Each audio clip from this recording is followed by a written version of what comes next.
I got to go dive with great white sharks. I got to experience the fact that I am in front of a dinosaur that if it chose in a split second I wasn't going to exist, I wouldn't exist. Why did you do that? I want to understand breath control. So Bryan, welcome to the Feel Better, Live More podcast. Thank you for having me. Thank you for coming to LA. Hey, not at all. Yeah, so a bit of context. We are here in sunny Santa Monica. It's a beautiful day. I've been following your work probably for a few months now. I've come across it. And, there's so many aspects of what you do that I find really fascinating. I think my listeners are going to enjoy. One of the things you focus a lot on is breathing. And I wonder if you could expand on why you feel breathing is so important, given that everyone listening to this podcast right now is already breathing. It's one of two things that we have autonomic control over. So meaning, these our respiration or ventilation system is set up in the brainstem. And so we actually can intercept something and control something that actually is self-regulating, right? So from a self-regulation standpoint, we're just going to breathe, right? It's first thing you do when you come out of the womb, and then it's the last thing we do, right? Like before we leave, before we die. And it's happening 26,000 times a day, and there's no way to actually think about that all day long. Like there's no way to consciously do that. Even if you're a monk that's living in Tibet in isolation, you're still not going to be able to do 26,000 breaths a day thinking about, because you're going to have to do a couple other things, right? You're going to have to implement some other aspects of your life. And so where motor control starts to pick up, there's this thing that we have the ability to optimize ourselves with, since it controls not only what's happening from the aspect of, like, if we were to talk about emotional context, you can intercept things. This is why people like BKS Iyengar have spoken about it, why anybody in the yoga sphere in the world who's ever done real work will talk about breathing as a foundation, why the word pranayama exists, energy control, which now alludes more to, now I have metabolic control over what's happening. So we pull oxygen into the system through breath, and then we exhale its waste product, right? Carbon dioxide, and which is one of the waste products. And from a mechanical standpoint, we understand if I want to take full breath, that's limiting versus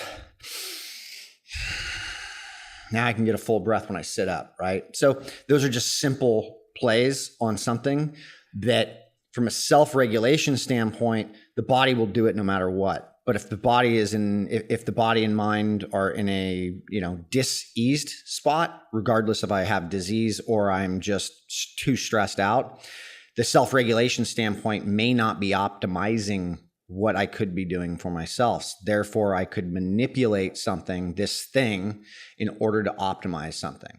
Yeah. I mean, a lot of people these days are suffering with the effects of stress, the consequences of being chronically stressed and not actually adequately recuperating from that. And everyone's looking for the hack. What can I do to keep my life super, super busy, but what can I do that's going to somehow magically de-stress me? And it's fascinating for me that breathing could well be one of the simplest and one of the most accessible things to all of us, yet it's something that very few of us are actively looking at and actively practicing. Why do you think that is? I think we've moved ourselves far enough away from inside out understanding that outside in has become our go-to default. I look at my phone for an answer to something, right? I'm on social media for answers to things. I look at heart rate monitors for things. I look, it continues to add up on the outside in so we're missing there's a big variant in that. Like there's a big variation in that, because to understand how you feel, you have to go in. You have to go to the base layer of what's going on. And at the fundamental layer of all of this is breathing. And so actually taking the time to actually reorganize and feel things. Most people, if we were to introduce some sort of a minor breath practice, like the superventilation stuff we did yesterday, that'll stimulate anybody, right? Anybody's going to feel that. But if we do slow controlled breathing, a lot of people may have problems with that and not feel that just as quickly. And it's more of a long-term thing. So it's something people have to actually put discipline in, right? To understand it. But that's, and this is where that outside in thing comes. You know, people are so stressed out, and it's like, that's all just a conceptualization. That's just story. That's just a narrative. We are designed to handle stress at very high output. And maybe, and then I'm stealing this from a friend of ours, David Bidler, but maybe it's not that we have a disorder. Maybe it's not that, you know, anxiety and all this stress is actually a disorder. Maybe this is just a natural reaction to the amount of stimulus, to the stimulus that we're taking in from the outside and not paying attention to things from the inside. Because when I've met and worked with a lot of high level people, whether athletes, executives, whoever, right? The people that are functioning the highest are shutting out everything else. They're in their environment and what they're in. Like the conversation you and I are having right now. I'm not thinking about the drive that I've got to go do, except right now when I say that, right now I'm distracting myself. And so this is where the context of things starts to happen. And then I start to overload more because I'm in an environment I should be paying attention to, and I'm not feeling what's going on with that and present in that situation. And so breathing is that thing that I can go and bring myself right back and stop a lot of the physiological ramifications of that stuff. Sure. I mean, we'll get into the mechanics of that shortly. The thing that really resonates with me from what you just said is this whole idea that maybe anxiety or, you know, a whole list of other complaints is an appropriate response to the environment in which we're living. And, you know, as a doctor, this is something I've been wrestling with for a good 5 to 10 years now, that actually, a lot of the time, I think that the body is really smart. The body is clever. The body does what it is meant to do. I spoke to Johan Hari. I don't know if you know Johan. He wrote the book Lost Connections on. Yeah, I've read. We had just a phenomenal conversation for about 2 hours on this podcast a few months ago. And again, it's that whole idea that maybe the way we're feeling, this chronic epidemic of lifestyle-driven disease, is actually our bodies doing what they should be doing in a very toxic environment. I went on your Art of Breath course yesterday with you and Rob were teaching, and the other Danny and Danny as well, which is fantastic. But I got there slightly rushed. I had to fly in from Santa Rosa to California. And we had a chat when I got there, and it was super interesting that, you know, you consciously have made a decision, from what I understand, to not live in an environment where you will constantly be fighting these stressful inputs around you. You put yourself into an environment of nature, of calm, of peace. Was that intentional? Yeah. We call that, and I'll give this to Rob Wilson, paying attention. If you're paying attention to what's going on in you, you start to feel the aspects of your environment. That doesn't mean I couldn't live in LA. I 40 years I spent in this LA basin, right? And I was perfectly fine. It's just I got away 3 years ago into nature out in the middle of nowhere, Oregon, and spent a year there, like 7 acres, 30 minutes from a real town, in the forest. And I got to know myself. And I really got to know myself. And I had already started doing work to start to feel what was going on in me. But it wasn't until I actually understood, like, oh, this is why people actually get away or unplug, right? And you can do that in spaces like LA. And I actually had this very conversation at a barbecue we went to after the seminar yesterday with Dr. Tanya Bentley, who runs the foundation that we work with, at her house. And they live up in a canyon in what seems to be not LA. Yeah. And her husband and I were having this conversation, and he literally was just like, I don't know how you do it here outside of this. And I'm like, I get it. Like I get that. And I don't think enough people understand that there's gotta be this is where that hack world has to come in if we're existing in these places, right? Is we have to actually start to hack things, and breathing is one of those hacks, because I actually believe that if we were still out there, meaning still out in nature, still trying to survive, right? Like cave people, right? Like we wouldn't even need to be worrying about breathing, because we'd be existing in a natural environment, responding to that natural environment in the way that we should have, right? Versus putting ourselves into places where comfort and convenience and the illusion of safety becomes this very, it encompasses our entire life. Yeah, for sure. I guess it is in this environment we need to think about breathing. It is in this environment we need to think about physical activity, because I guess, in many environments around the world, in these so-called blue zones where people are living to 100 plus with very low rates of chronic disease, they're not trying to be physically active. They're not trying to have low stress levels. They're not trying to eat healthy food. Their environment is set up where that is the norm for them. So they don't have to think about, I need to go to the gym to work out, because they're moving every day. They're moving to get their food out of the ground, and they're walking around to see their friends and their family. And so, we have to now think about these tools that we need in this modern environment. Mm-hmm. A lot of people listening to this will probably be thinking, well, it's all very well moving out to nature, but I don't have access to that. And so why the breath really fascinates me, because I've worked in many different areas. I've looked after affluent patients. I've also looked after very deprived patients. Mm-hmm. And I guess breathing is free. Mm. Breathing is accessible to everybody. Mm. And then what that naturally lends itself to is, if you have control over your breath, even if you are living in an inner city where there is a lot of noise around you and there's a lot of inputs that you are constantly having to fight off, well, at least you have a tool like a shield where you can use for your body to help you survive in that environment. Is that fair to say? Totally fair. It's absolutely fair. That's where this comes in. And it even can come in when when you're on vacation, or you're in the middle of nowhere nature, right? Or camping or whatever.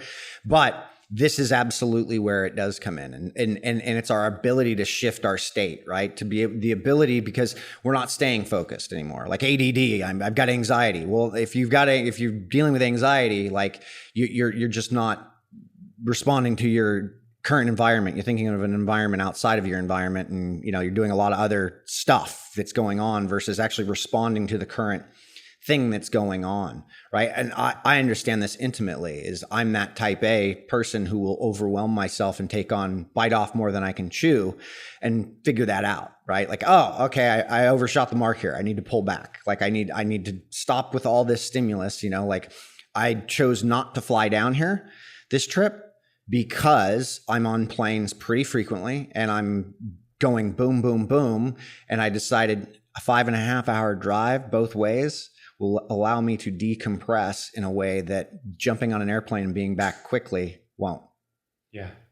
Right. So it becomes, what's my environment? So I can exist in a big city or in a city or not in nature. And I just have to manipulate my environment or listen to my environment in a way that allows me to kind of just be in that place, right? And breathing is that one of those things that literally brings you, it's why every meditation practice has breathing at the foundation. It really brings you right to that focal point. It's funny that I think back to when I started doing things like, when I started working out when I was like 15 or 16, and, you'd read the magazines or you'd read what you should be doing. And they'd always say, when, like, I don't know, a bench press, let's say, you, on the way back up, exhale. I used to ignore that stuff. I used to just think, what's the exercise? What's the mechanical exercise that I need to do? Who cares if you're breathing in on the way in and breathing out on the way back up? And now, with the knowledge I have now, I look back and go, wow, how naive was I? And then you can really expand that across, you mentioned these ancient practices like yoga. Yeah. Yoga has got breathing at the heart of it. Yet many yoga classes I've been to, certainly a few years ago, and the way I see many people around me practicing yoga, is they feel it's a physical practice. I want to be able to stretch my hamstrings so that I can get in this position, almost ignoring the breath part of it.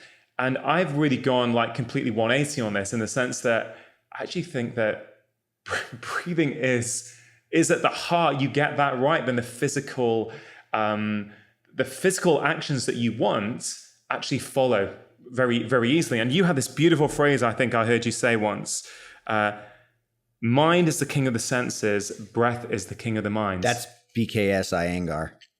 That's me quoting. That's you quoting him. Yeah. I mean, that is phenomenal. We can maybe unpack that. But do you feel that in the West today, in the 21st century, when we think about working out, movement, yoga, whatever physical practice it is, going to the gym, CrossFit, have we forgotten about the breath?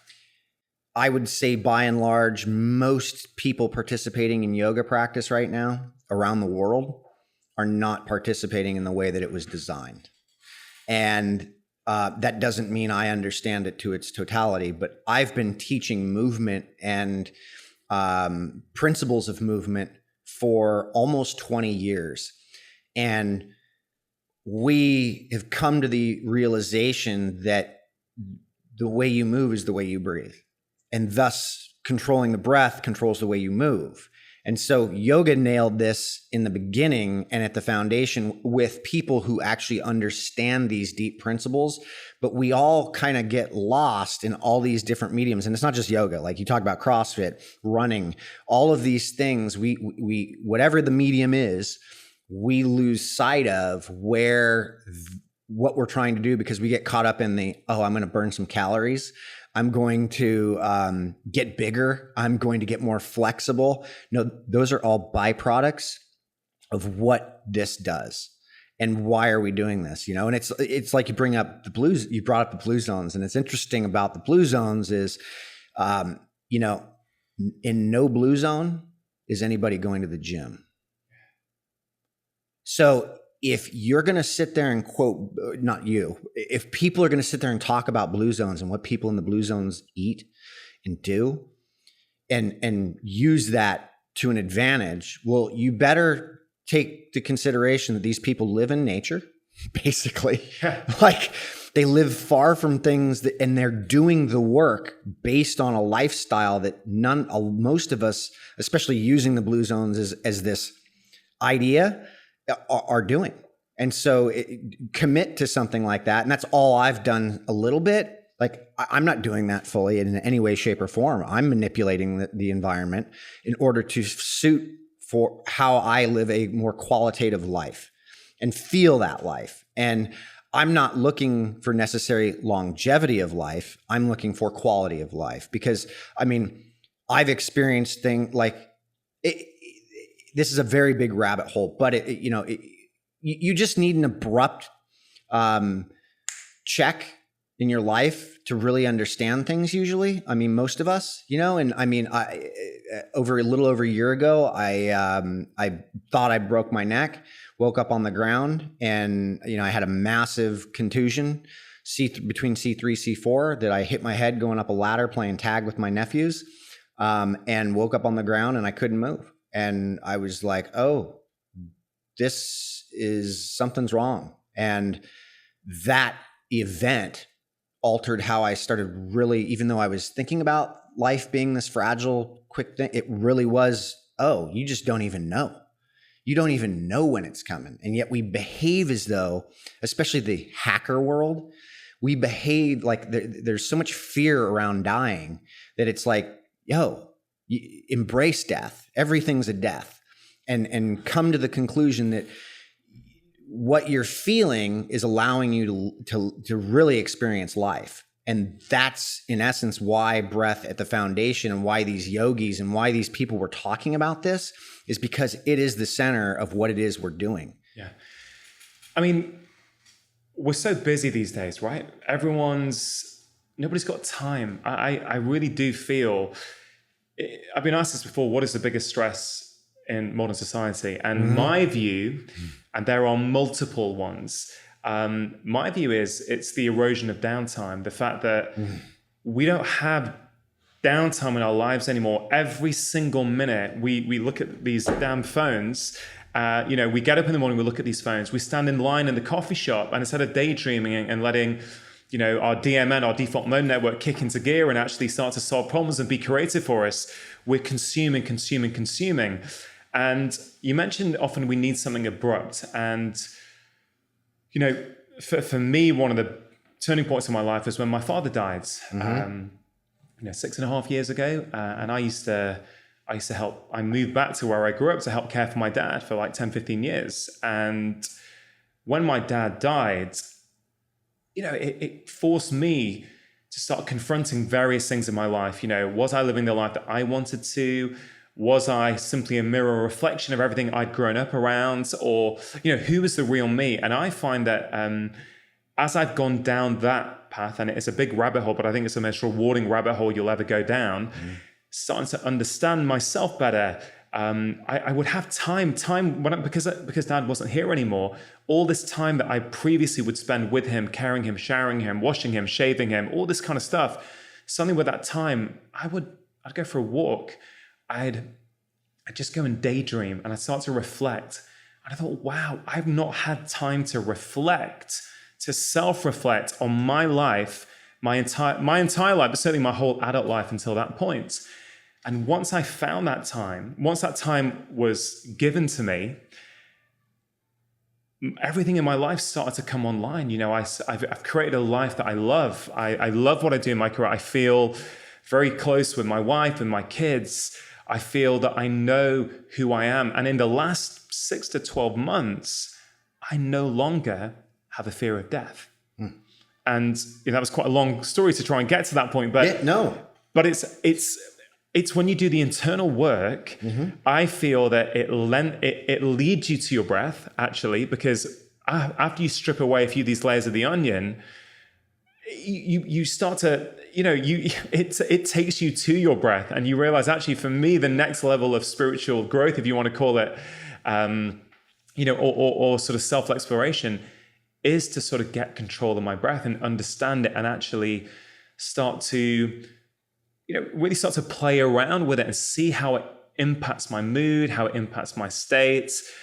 And I get the impression from, as I say, it's been a few months that I've come across your work, and I get the impression that underneath the breath, there's also been a lot of personal growth with you. Oh, yeah. Yeah. It transformed everything about what I've worked on. I mean, I'd been in the self-help stuff for 20 years, like looking at it, reading it, going through, seeing therapists, going to programs, workshops, all this stuff, this guru, that guru, like all of it, like, hey, what can I learn here? And it wasn't really until I invested in this that any of that really made any sense. And now it's like, we joke about it, but I like the real depth of things, like the true depth of it, like looking at the heart of what my reaction is to something, and I think that is that's the gateway opening. That is the entire thing, is looking at and understanding. And we were having this conversation offline, but it's like somebody reacting to you online or something, and how it used to affect us before, and I was the same. It used to affect me. And now it's like, I actually understand the behavior, and I can have compassion towards that and understand where somebody's at, because it's not actually being directed at me. This is actually something that is an internal issue in not understanding. And so somebody just doesn't have the tools quite yet to get that. And I think our job to some degree is to, since we've decided to take this exploration on, is to explain what those tools are. Yeah. I completely agree. I mean, it's almost, I got that sense from you and your team yesterday at Art of Breath that there's almost a deep sense of obligation there, as you have got this awareness, you've developed your understanding. It's almost like something you have to spread with the world. You have to understand it more. You have to be able to communicate it and reach people, because it is potentially controlling your breath. Controlling your breath is probably the wrong terminology. Having an awareness of your breath, understanding your breath, being able to manipulate your breath for certain situations is arguably one of the most powerful tools we have. Yet most of us we do have access, but we don't feel we've got access to it. And we don't have the knowledge to access it either. Yeah. I mean, Eckhart Tolle talks candidly about, he just openly will just say, just be aware of your breath. Like, just be conscious of your breath. Like, get awareness of that. He doesn't give anything else up, right? Like, he's not like, hey, use this pattern to do there's none of that. Right. And I'm only bringing him up because, here's a guy who's really risen up to the top and some very basic, simple ideas in, this self-help or even spiritual realm. Right. And it's great because I think that just the ability to become aware, but most people can't sit there and be aware of their breath. And this is where practices like Vipassana have come in and done tremendous work to where it's like, hey, you're going to go 10 days. Silent meditation, and you're just going to learn to be aware of your breath. And that's it. And, after like 3 days, you've, felt like you've never been through more pain in your entire life. Right. And then all of a sudden you become aware of things as this 10 days comes to a close. Yeah. Right.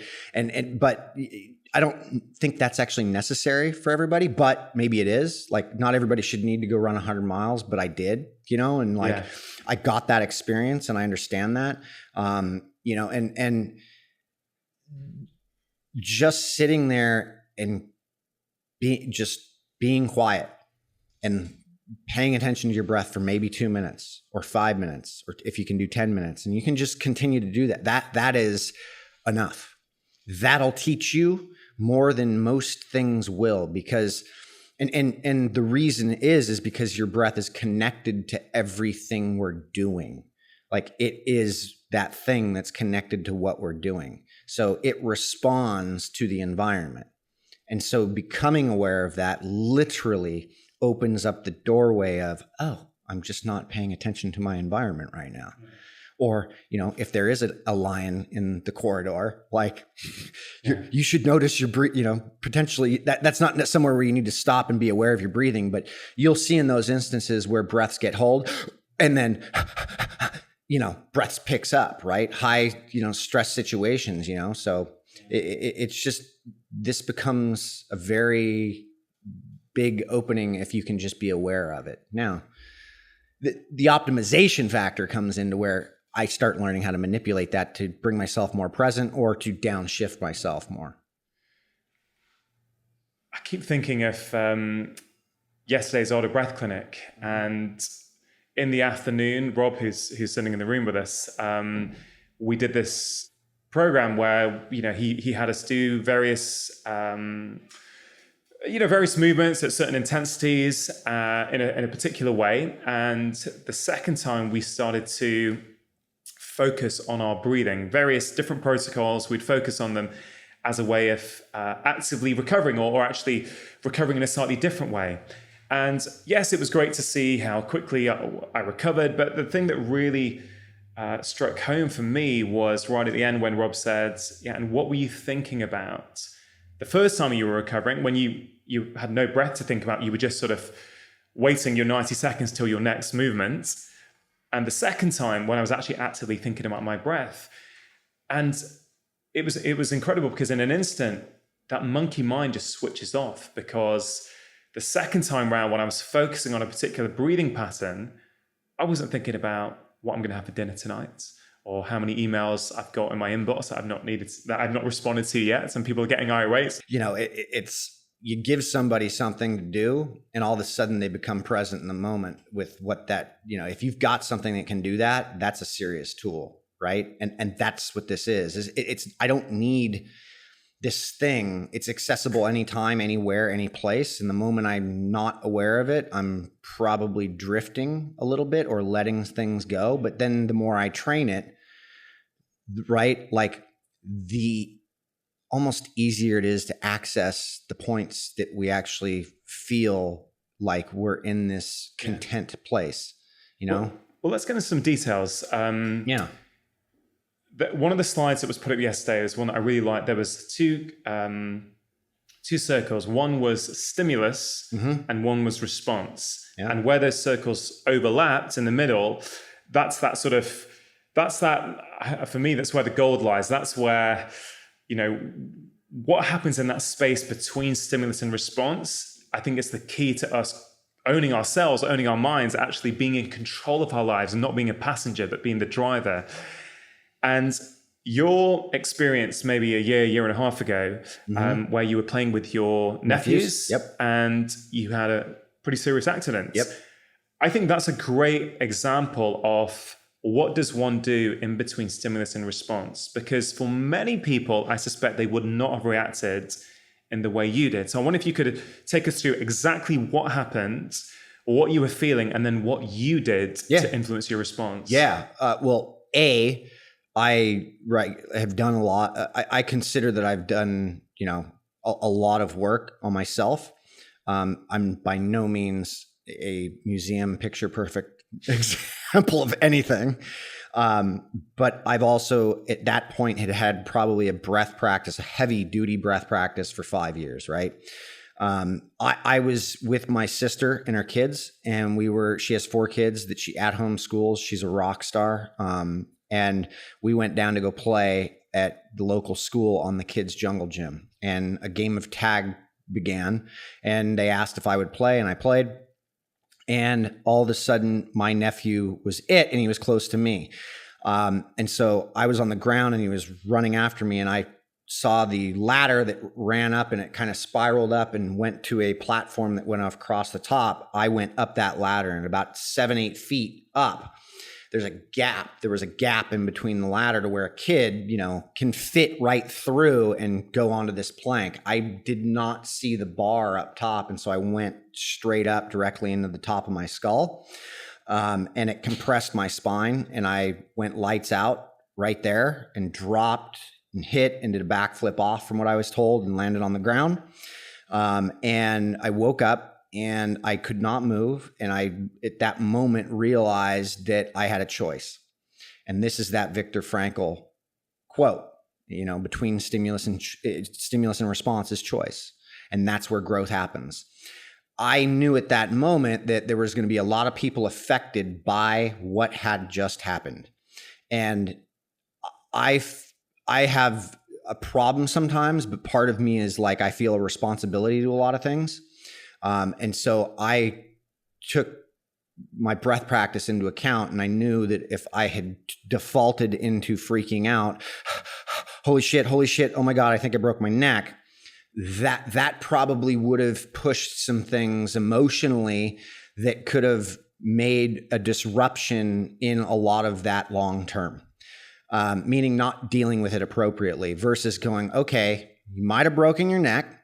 The best thing you can do is control your breathing right now. And that is exactly what I did. And so I just took a few deep breaths, controlled my breathing, asked my nephew to get Erin, who was my wife, and she came and was like, what happened? And my sister got there and was like, oh my God. And I said, just call 911 and get paramedics. I'm pretty sure I broke my neck.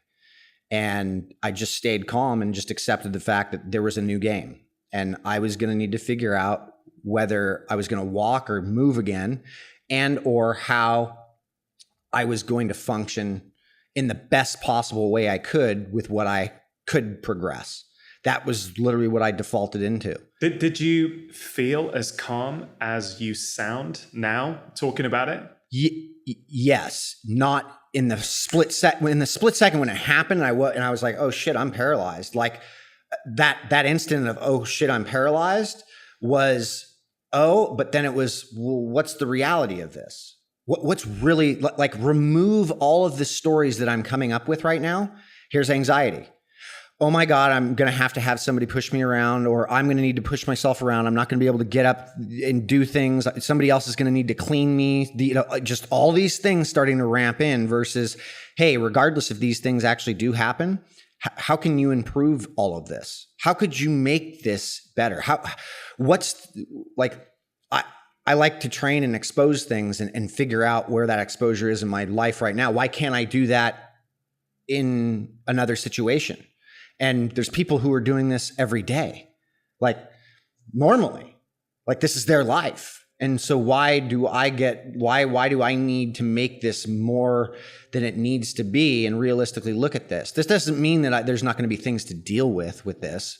But that was the idea, like that was what was coming out of me. And so I was pretty calm. And the firefighters that got there were, they were actually pretty surprised that I was as calm as I was. And then the paramedic who had me, I mean, he literally just cut me down and stripped me down. He's like, "I'm sorry, dude. Like, I got to do this." And I'm like, "It's all right, man." And he was just like, "Wow." And, my hands started coming back. Like, I started getting really bad neurogenic pains. Like, it was really painful, but he's like, "Grab my finger." And I grabbed it, and he literally was like, "Holy crap." He's like, "Hey, I'm not the doctor, but I think you may be better off than you think right now." And I'm like, "It doesn't matter, man. Like, let's just do this." Do you look back on that now with any sense of pride, in the sense that, because that's a very impressive story on one level. It's like, wow, I'm not sure I could react like that in that situation. I'm sure most people feel, wow, there's no way I could have that degree of control and that sort of presence to stay calm in that situation, which I'm sure has helped your recovery. Yeah. There's no question that will have done.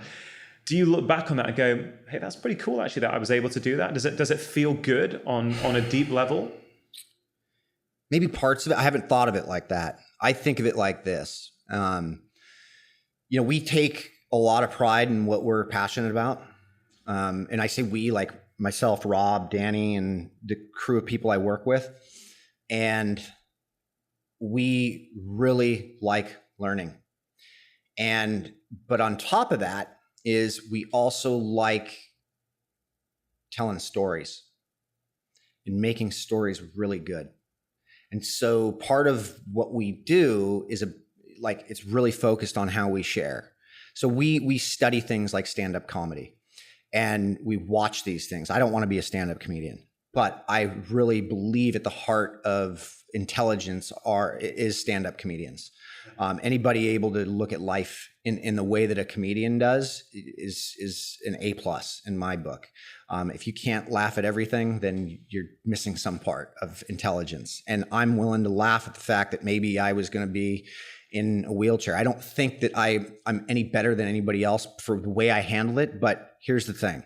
I tell stories about going and running 100 miles and it being the most painful thing I have ever experienced in my life, and don't know. Like, I remember it being so painful that I was like, I can't take another step. And then literally within an instant, that disappeared and I was pain-free. And like, I talk about that in a very romanticized way, right? In a story way. I got to go dive with great white sharks. I didn't just go sit in a cage. I went down in a cage 40 feet and got out of it with other divers and swam with great white sharks and took pictures for research. I got to experience the fact that I am in front of a dinosaur that if it chose in a split second I wasn't going to exist, I wouldn't exist. Why did you do that? We were trying to understand, we're understanding fear, and I want to understand ventilation. I want to understand breath control and what I could actually do in order to help myself in situations that actually I'm putting myself in these things, these extreme situations. So just to be clear, you are deep down in the ocean, and you can see a great white shark in front of you. How far away? The wall. Legitimately 3 meters, maybe. Easy. 2-3 meters away. That was one of 5. One of 5 great white sharks. Just circling. So you have voluntarily put yourself in an environment where you could die in an instant. In an instant. For the experience. But think about this. I go around and talk about these things to people in a context of a story. So we arc a storyline about this stuff. Of course I should react the way that I did when I almost broke my neck. What the fuck am I doing with my life? What is my experience? If I'm not learning from my experiences and understanding that if I was in the most painful moment I have ever experienced, and then all of a sudden it disappears in an instant because of the way I'm thinking, is pain nothing more than just a response or a stimulus, or maybe even just an illusion that I'm creating? So what is it that I'm experiencing? So in not going too deep with that, you go and put yourself in front of a shark that you know is going to, and that wasn't the first time I dove with sharks. I dove with other sharks that were pretty docile, like Galapagos sharks. Like they're not going to attack you usually, but you know, it's, I've had some experience in these things to go and understand what this is, and behavior patterns are pretty evident. Like when you start to look at things, behave like prey, get treated like prey. So don't behave like prey. So how does prey behave? What would a seal do if there was a great white shark around? It'd run. Right? Activate their stress response. Or it would freeze, right? Yeah. Yeah. It doesn't fight, and it doesn't stay in the situation.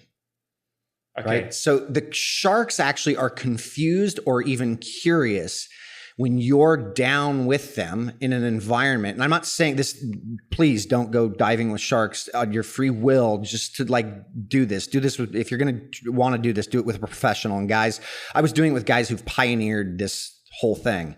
But the entire idea is, what do you think a predator does? Like you have to actually adapt to its environment. So if you're, the shark is just curious that you're at its depth, not on the surface, and not running. Yeah. Right? Like not. That's confusing. It's totally confused. So the shark's curious. It literally, they just were. So what are you doing at the moment? Are you controlling your breath? Are you trying to basically not give out any signal that you are trying to run, that you are at all stressed? You're trying to stay, hey, I'm totally chilled. Hey, how you doing, buddy? Kind of thing. Sort of. I mean, one of the most important things I've ever been told by, someone, Michael Muller, who is a world famous photographer and videographer.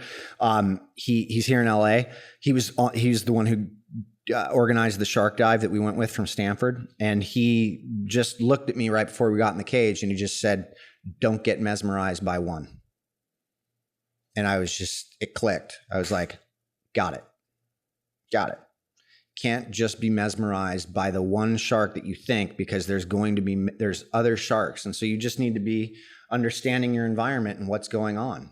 If I'm aware of my environment as best I can, then I can actually navigate that. Bryan, as you're telling that story, the thing that popped into my head was, if you act like prey, you will be treated like prey. And you have taken, to what many people would consider quite an extreme example, going deep down in the ocean with a predator who can kill you. But if we sort of step out of that and look at many people's day-to-day lives, I'm thinking, well, when you go into your office and you see your boss or your work colleagues and you're getting stressed out, the way you act will influence the way they perceive you. So this isn't actually about a great white shark in the ocean. This is actually, to me, about how, as a human being, how can I control my actions? If I have control over myself, if I have control over my internal state, I can potentially influence people around me. What are you learning? What are you doing? What you're doing, for why you're doing it? What is the purpose of your life? If you're not learning from the things that you're doing, this is exactly it. And this is evident even in like when we look at hormones, like Dr. Robert Sapolsky has done a ton of work around this stuff, right? And you look at the hierarchy of even baboons and how like clean the physiology is of dominant males, right? And then how all of a sudden, as you start trickling down with the males in the tribe, right? Like their physiology is a little bit more disrupted, like, cardiac disease, things like this start to show up, low testosterone, right? But yet when you feel, or those monkeys are put in an environment where they all feel equal, that totally changes. And hormone levels change. The way people feel changes, like their physiology changes. So if I go in and I might have a superior who I work with, but look, I'm, I guess, the CEO of my organization, but I literally have conversations and take input from everybody in my organization. I try and make everybody feel like they are at the top of the food chain, so that and sometimes that can backfire with personalities, but the fact of the matter is there's a reason why I do that. And I don't want to be this dominant thing that's, and I don't like that. But, I also, it's exactly what you're getting at, is that this is the society we actually, like, if we victimize ourselves, that's a problem. And that's unfortunately where we're at right now, is we are a victim culture. And we all should have equal opportunity. But if I'm victimizing myself to the degree that I'm alienating a specific group for my problems, we got a problem. We got a big problem. And that is going to come back and bite us in the butt in a way that's not going to, it's own who you are and be able to feel where you're at. And if you don't like the situation you're in, take yourself out of that situation, move out of the city, right? Move out of the city and go, to the nature and get a simple life and become a blues owner. Yeah, for sure. Yeah, I've been seeing patients now for nearly 20 years, and it's become super clear to me that actually you got to be careful how you say this, because it's not about putting blame on people, but there is essentially a story that when we get ill, when we're not feeling good, we create a story and that becomes our daily narrative. And I find that almost imprisons the person who is suffering, because the more you tell yourself that story, the more you stay locked in that pattern. And ultimately the ones who I feel break free and get better, like completely better, are generally the ones who've taken ownership of that story and actually decide to change the narrative. Yeah. So it's in our mind where we can have the most positive influence on our the way we feel, on our physical body. It all comes down to the mind. If we think back to you when you had that accident and when you thought you're going to be paralyzed. So you had a couple of options. One option was to panic and presumably to breathe fast and to freak out everyone around you, including your nephews, that, hey, what's going to happen? But you chose a different path. And I want to contrast that with something that happened to me a few months ago, maybe 4 months ago now. So I'm a relatively fit guy, but I didn't really do endurance. I'm all about fitting in quick body weight workouts where I can. So, 10, 20 minutes here and there. And I got invited to do something called swim run. Are you familiar with the sport of swim run? Mm-hmm. Duathlon? Yeah, but it's like when you... No bike, it's just running and swimming? Running and swimming, but you run in your wetsuits and you swim with your shoes on. So I'm not familiar with that one. You would love it. Yeah, it sounds fun. It's amazing. And it came from Sweden, where you'd run a little bit. It was to get from island to island. Makes sense now. You'd swim from one island to another, and then you'd run across the island, then you'd swim. So you do a bit of running, bit of swimming, bit of running, bit of swimming. And I'm friends with the guys at Vivo Barefoot, because I'm hugely into barefoot shoes and minimalist living. And they invited me to their annual swim run event.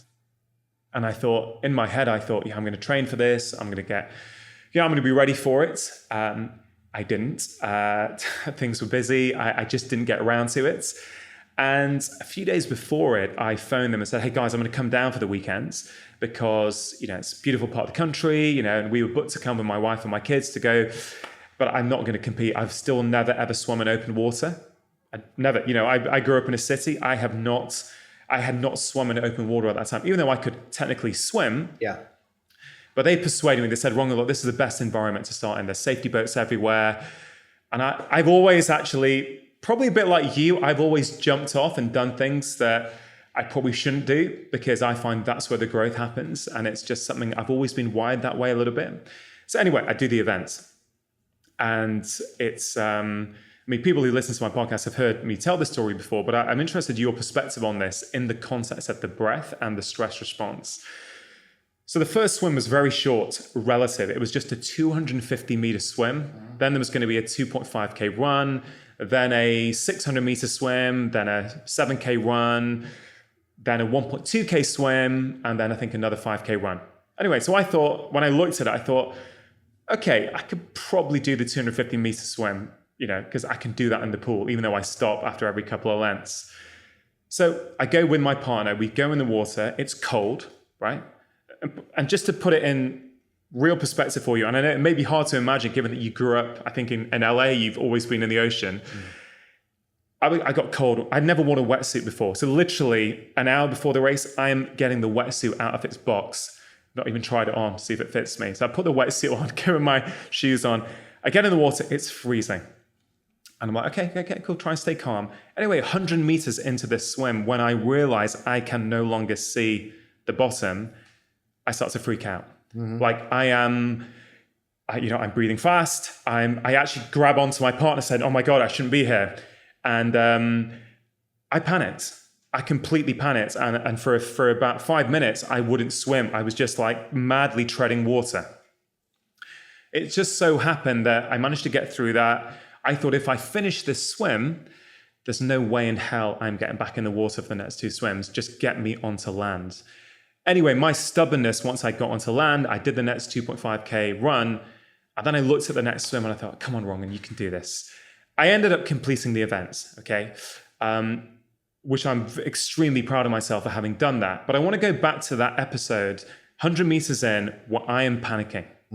So I wonder if we could use that as an example of explaining what was going on in my body at that time, because you could have gone into that state when you had your accident, but you didn't. You had done the hard work on yourself, on your breathing, so you were able to control your response in that moment. I was not able to. So I wonder if you could compare and contrast those things and expand on what was going on. Practice. I think the amount of practice I've had to understand, probably comparatively speaking, that couldn't be a definitive unless I totally understood everything going on with you.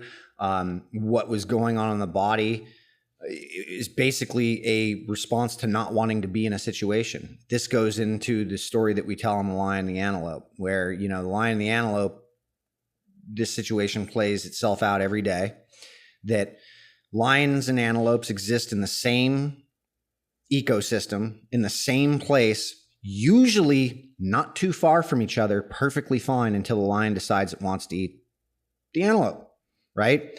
And then boom, lion turns on, goes after the antelope. And when we look at their physiology, there's no real difference between the physiology. We break them down, right? If it was a dashboard, we would see the same exact things, physiologically speaking, if we were looking at each of these animals, right? So what you're saying is when a lion is chasing an antelope, they are both exhibiting the same physiology. They're both in heightened sympathetic state, heightened heart rate, pupil size, acetylcholine, like your neurotransmissions. Everything's the same. Even though one is chasing and one is being chased, it's still the same. Yeah, and here's the unique thing about us compared to them.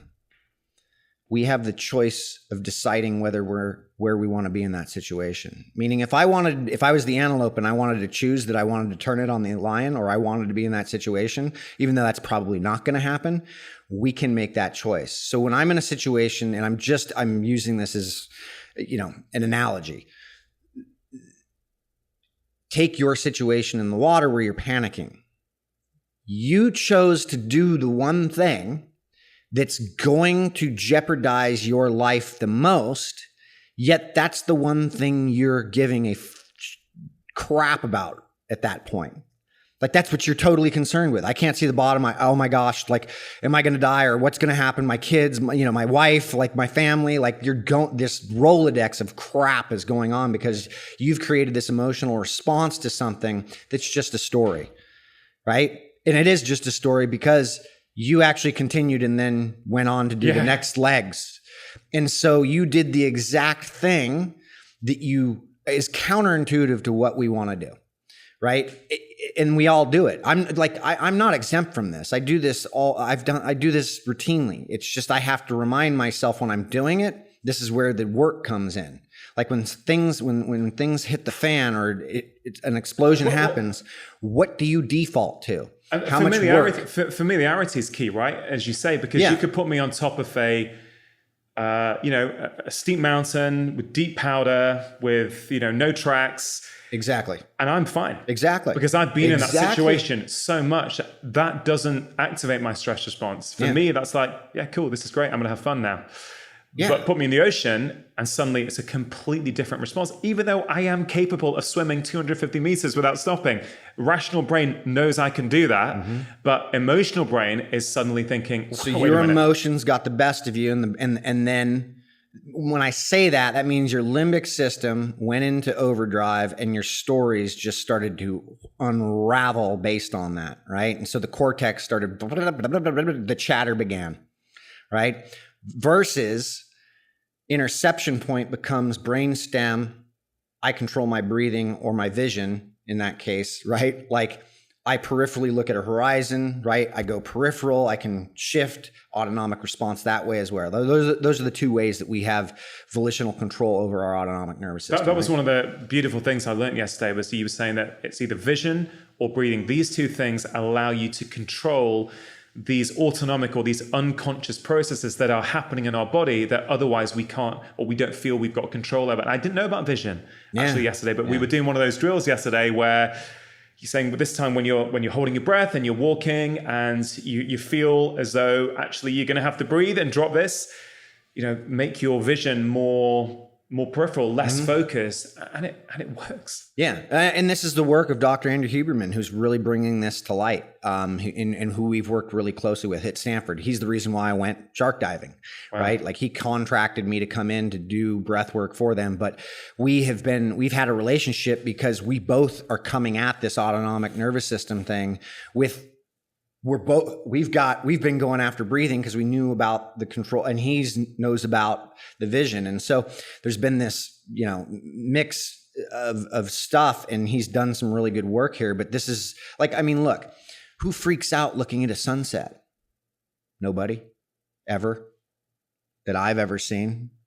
Yeah. Go look at a sunset and you're going to basically downshift. It's just math. It's literally a mathematical equation that happens when you do those things, right? So it's just a simple play into something that I understand or that I have worked enough to go, hey, the behavior that I'm eliciting right now is counterintuitive to what I actually think like I want to do. So I knew in the instant of potentially breaking my neck that I don't want to do the thing that is counter to what I need to be doing right now, which is have my head about me and not overreact to something. And if I need to process this a bit more later, I will. And I did, and I have, and I've worked on that stuff. And, but it's not this isn't my identity. The only reason I brought it up was based on the fact that we're storytellers in what we do. And this is the basic context of why we're doing, why the work we're doing is very different, is we are not only just focused on the work, but we're focused on the shape of the stories and how those things are coming in and how we're sharing this information so that it's actually resonating. So when somebody is in a panic situation, they go, oh, I'm going to control this right now because I can't control anything else because my mind's racing. Yeah, control that until you can actually calm it down and then proceed. I love what you just said, Bryan, about that is not your identity. I think that's so powerful because these kind of big incidents in our lives, when they happen, we do tell ourselves a story about it. We create a story. There's many ways to interpret an event and we can create a story multiple ways, but that almost becomes our identity. That is who we are. And it's so beautiful to hear you say that is not your identity. In many ways, I'm looking at it thinking, hey, that was just another day in Bryan MacKenzie's life, stimulus and response. This was quite a big stimulus, but I still had control over my response. It's quite a refreshing way of looking at it. It's just another thing that's going to happen because we can't predict the future, right? So each and every single one of us. Oh, we believe we can, though. Yeah. Well, behaviorally, we believe we can, but the truth is we cannot. Yeah. And that's one of the beautiful things I think about training our breath, training how we control it, because then for whatever comes up in our life that we can't predict, we have a tool to be able to control that. And it's, just to finish off that story for you. So, I don't know what you would think of this. I don't like to be beaten by things. And so when I had completed that, I was like, okay, so Rangan, you technically can do that. So any opportunity I get, I go into open water now. Mm-hmm. And then, I don't live near open water, so it's not that easy for me. But this summer, I stayed with some friends in Devon in the south coast of the UK. And my friend said, come on, Ron, we're going to swim around that island. I'm like, what, that island there? So yeah. I'm like, mate, are you kidding me? I could barely get in the water 2 months ago. He goes, no, it's fine. It's like 1.5K, you'll be fine. Anyway, I went swimming every day in the ocean, just kept going out. And then I thought, okay, let's just go and do it. And we just went one morning, didn't think about it, before breakfast, went out, swam around the whole damn island. And for me, it's been great to understand that 3 months ago, I couldn't do this. Now I've just swum 1.5K around an island in open water, and I couldn't even do 100 meters without panicking just a few months ago. And that also teaches me how quickly you can change things, how quickly you can change a story, how quickly actually you are able to change things in your life. And I want people to hear that and it to inspire them to go, actually, you know what, the way your life currently is now, it does not have to stay that way. There are things that you can do, and it can change very, very quickly. Yeah. And I mean, the real rabbit hole is not getting attached to the identity of being, this new version of what you are. And that was a very profound thing that happened to me probably 10 years ago, and that's like, oh, I'm now a runner. I'm an ultra runner. And then, oh no, I'm a triathlete, or I'm a coach, or I'm this, and it's like, this is my new model, right? And it's like that you're heading right down the same path. And understanding that is the real work, and being able to detach yourself from any of these stories and what we're trying to do. And I'm not saying, like, I encourage people to continue to push and chase changing these narratives. Try not to get caught up in the identity of what these things become. It's like alcoholic, drug addict, like that's an identity. You've just pigeonholed yourself into something. And I realize that there are people who suffer pretty hard from these things. I have participated in that. I've done work in that. And we lose sight of the fact that we're human beings. And that's what we are.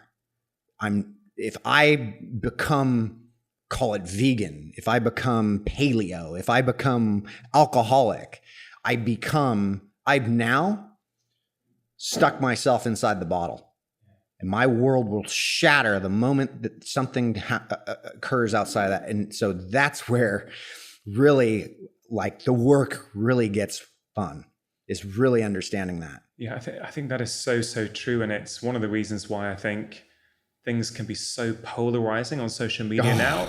And I think, in fact, I read this neuroscience study maybe a year ago, where they were just showing that actually when your identity is being challenged, you go into a fight or flight response. That is how serious, that's how it changes your physiology. And then suddenly it explains why social media can be so toxic. Like Twitter sometimes can be just horrific. And you are literally going into a fight or flight response because your identity is being challenged. So I think that's a very powerful statement, Bryan. Don't make these things your identity. Yeah. It almost imprisons you, because that is a cage. Yeah. That is a cage. It's your new cage. It is a cage. There's no if and buts about it. It is what it is. And I've pigeonholed and stuck myself in these cages my entire life. I am at the point of learning to be outside of the cage very, very well, and constructing that in a way that allows a freedom that you do not understand freedom until you are out of that. Yeah, 100%. And Bryan, I've got to say, one of the things I respect about you the most, the way you communicate, is you don't claim that this breathing stuff is new, that you've come up with it. You always pay homage. We didn't invent breathing. Yeah, that this is, there have been yoga practitioners who've been talking about this for 5,000 plus years. You're not criticizing people who do live in those cages. You're saying, hey, I have lived in that cage for much of my life, but now that I'm free from it, I want to share, how good it feels. But I think social media, and we were talking about this a little earlier, but it's like, I think social media is a very toxic environment only to the degree that you don't understand its use. And this is where an identity is challenged, right? And when my identity is challenged on the Twitter or on Instagram or on Facebook, like that becomes this thing because I'm in this voyeuristic world of I'm behind the screen. I'm not actually in front of somebody having a conversation, to where things just melt apart. And we do not, like, you just see how people kind of, where their behavior's at, right? And so you kind of understand a lot, like if you've done a lot of the work we've done, it's like you start to understand the biology of this stuff and how this plays, what this person's life might be playing out like. And so you can actually develop some compassion towards it. But in the same essence, I also believe social media is, even on the most minute level, doing the most basic thing that we do. And that is sharing of information. And if you are not authentically sharing information, you have misunderstood the tool. And so this is the great conundrum of why social media gets the bad rap that it does, is because when I'm taking half naked selfies and this stuff and talking about things like, and I guess there's nothing wrong with that, but that just doesn't do anything for me. I mean, seeing women half naked trying to glorify themselves and men trying to show off their, like, that just isn't my thing. Like, I'm just not, that doesn't help me. And this is just a prime example of, like, you've got 1 million followers because this is what you do. This isn't even real. This is not a real place. So what happens if, let's just say, Instagram disappeared? What happens to you? Who do you become? And that's the idea, is like, if you can authentically express who you are through this medium, you're now doing what a basic cell is doing. It's sharing information to the next cell so that we can communicate and progress in a way that's helping the totality of the system, or here we go on Earth, right? And so we're missing a lot of this idea with things. And I think that's what the opportunity of social media is to authentically express yourself and bring forward things that you're learning. But if you're not learning anything, I'm not interested.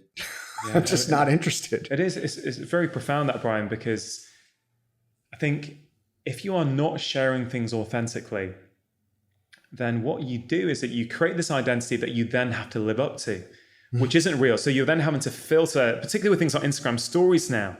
Like, if you've created this image of yourself online, which is not you, then actually you have to mentally, it must be fatiguing every day thinking about, well, what is this image that I'm giving to people? I have to play up to that. Even if it's not how I feel today, I have to show that.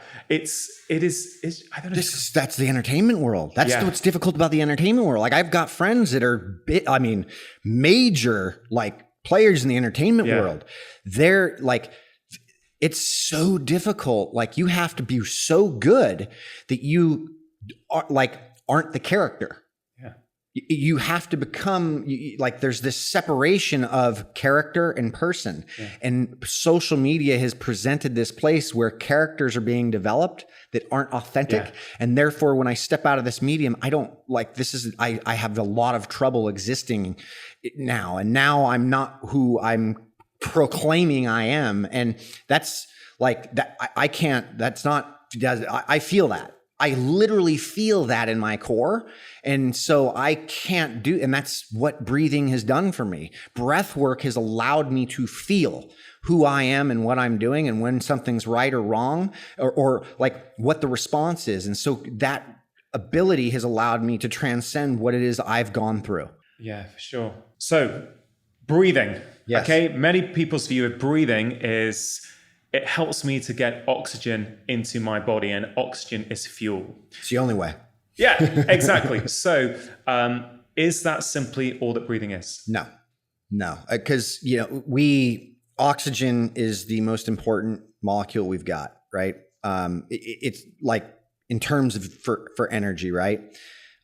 Maybe it's not the most important. It's the thing that's allowing us to exist, right? In the manner that we are. 500 million years ago, multicellular organisms figured out how to use oxygen for fuel, and thus aerobic metabolism began. The evolution has continued for that long, right? So going on that timeline and seeing that, we have not turned back from the most efficient way to produce energy which is aerobically and bringing oxygen into the system. And that's what the design of the inhale of our lungs does, is it brings oxygen in the system. The only way to make that oxygen available, though, is another thing, another gas, right? That's carbon dioxide.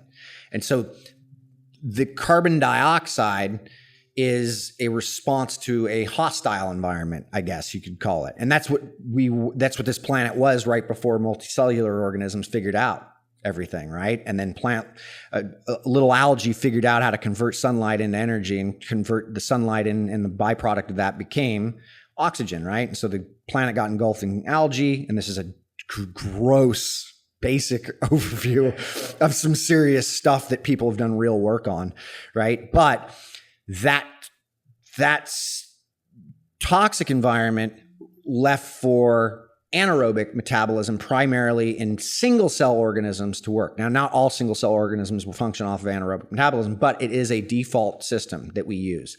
And they work congruently in our system, right? So when I don't have enough oxygen present, right, being used, my body will it instantly, beautifully starts to switch over to this anaerobic system.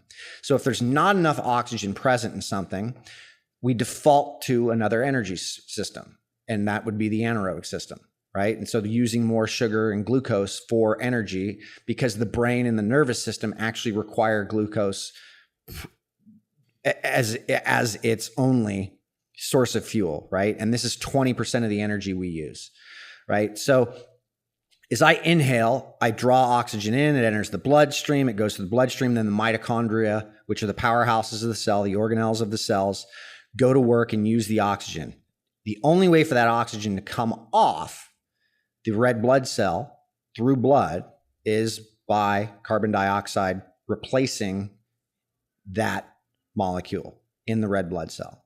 And so I need to have enough carbon dioxide present in order to make the environment, let's call it perfect, for oxygen to work. Now, we're doing this in a very regulated way all day long, 26,000 breaths, right?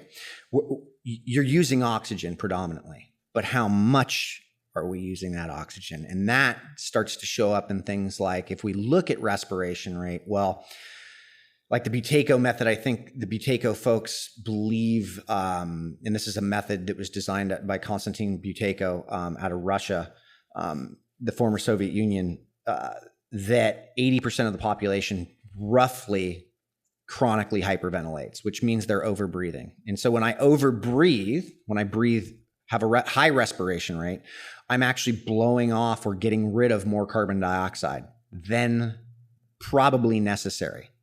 So hyperventilation becomes a stress reaction, right? A higher stress reaction, I breathe more. Think of working out. You start running, your respiration rate, you start to breathe more frequently, right? Yeah.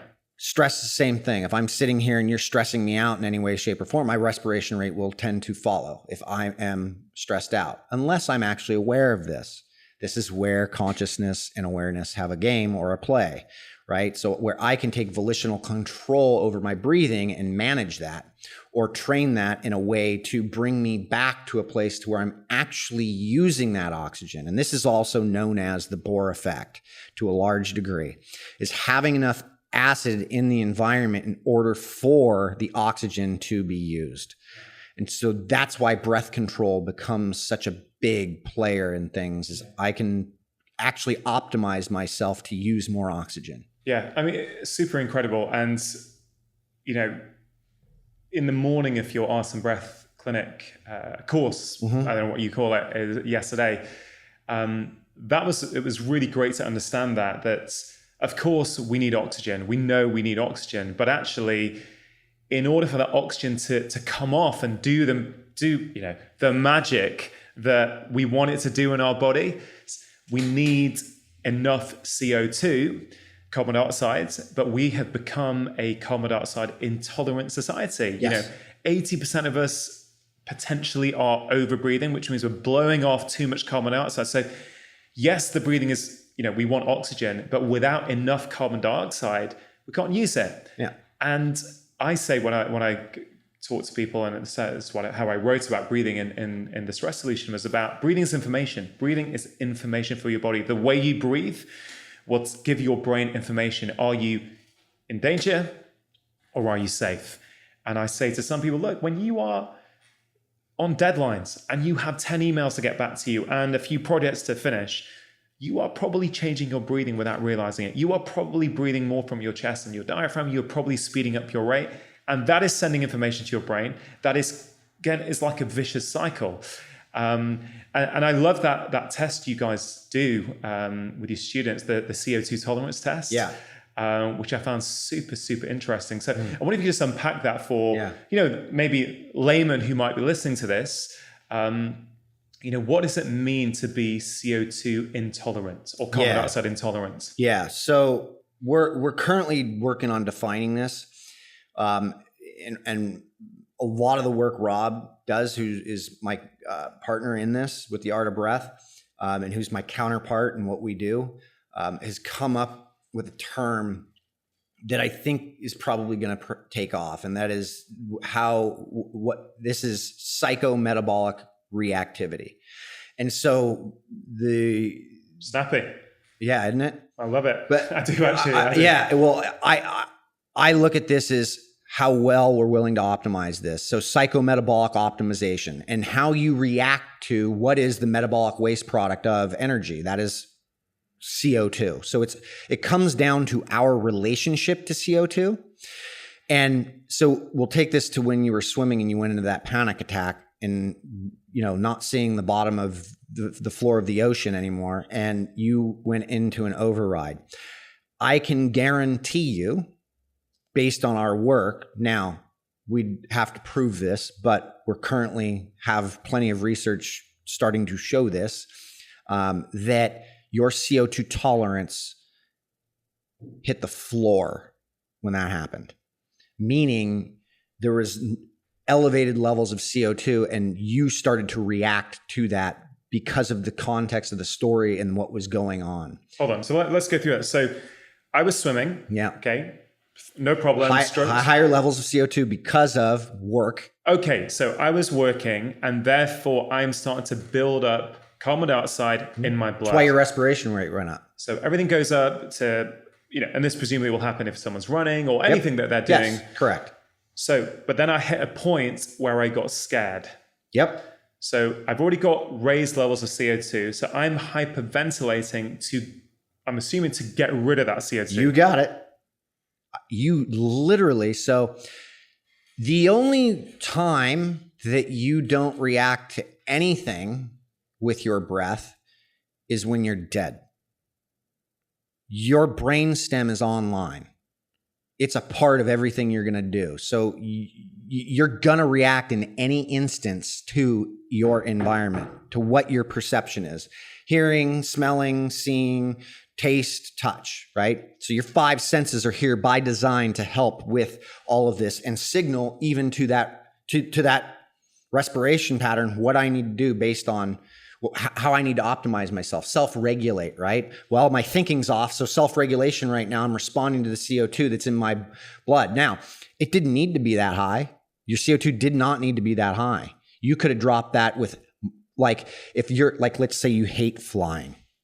Like I'm not a big fan of flying. I've gotten good at it, right? Because I've done work at it, right? Yeah. Control your breathing while you're doing it so that when things start to shake or start to do things and you think the plane's going to go down or whatever, that's just a story. That's really just a story. And so it's the context. And so now I'm responding through the limit, these emotions that are happening through this story, right? And my respiration center responds to that. So controlling my breathing allows me to manage the carbon dioxide. And what happens in a panic situation? What's one of the things we do for people when they're freaking out?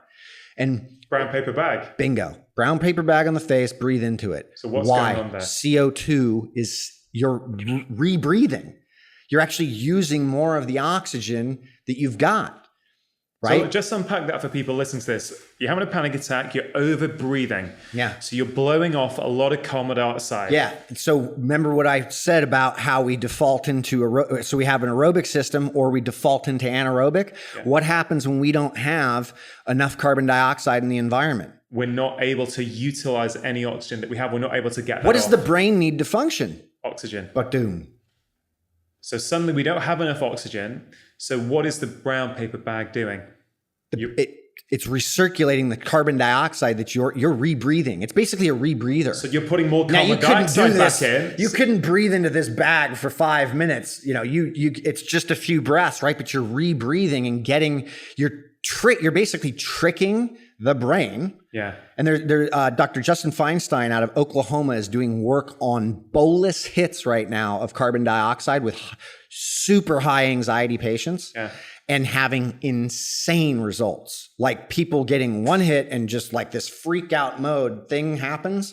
But because it doesn't happen in these successive breaths, that people regulate and the brain and you calm down and you're like, oh, this isn't as bad as I think it is. And I'm able to control this. So if I was trained, had I been trained at that point in breathing and done a bit of practice and been in the ocean before, in theory, are you saying that I could have switched off that hyperactive stress response that was going on in my body? I could have actually switched it off, maintained control, maintained calm, and carried on swimming. That is where choice enters the situation and choice of breath. I choose to breathe and control my breathing right now. Now I need to choose and change my narrative because I'm now exacerbating a situation that is counter to what I want to be going on. I'm freaking out. There's no need for me to freak out.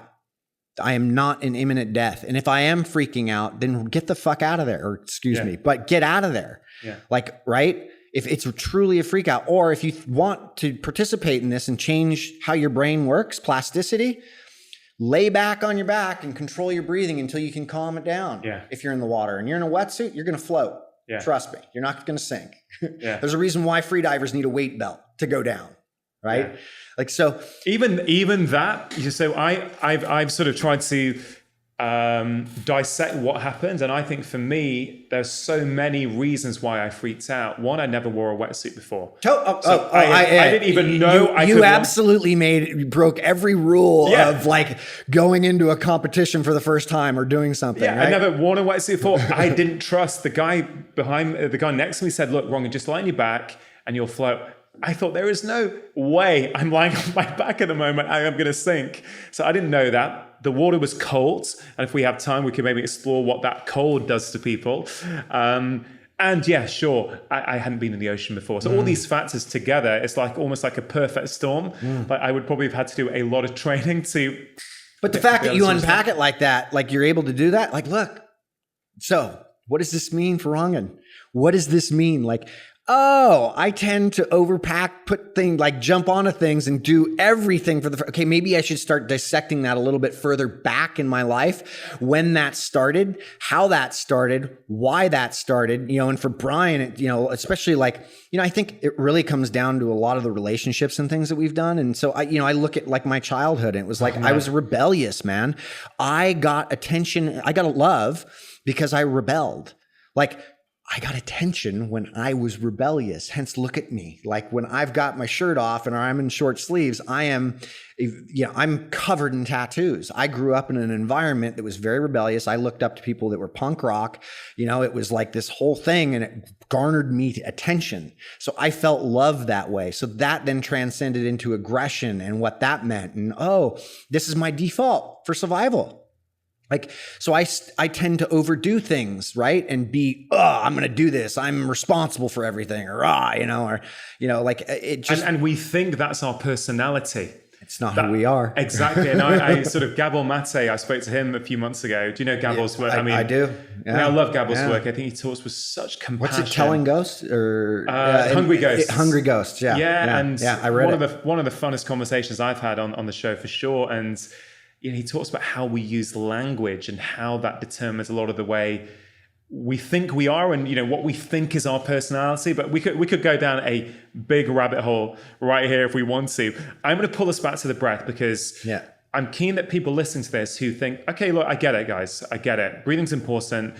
Somebody listens to this who has not a clue how to start. Yeah, right. I got a simple solution for that. Well, let's dive right in. Well, we all have apps on our phones.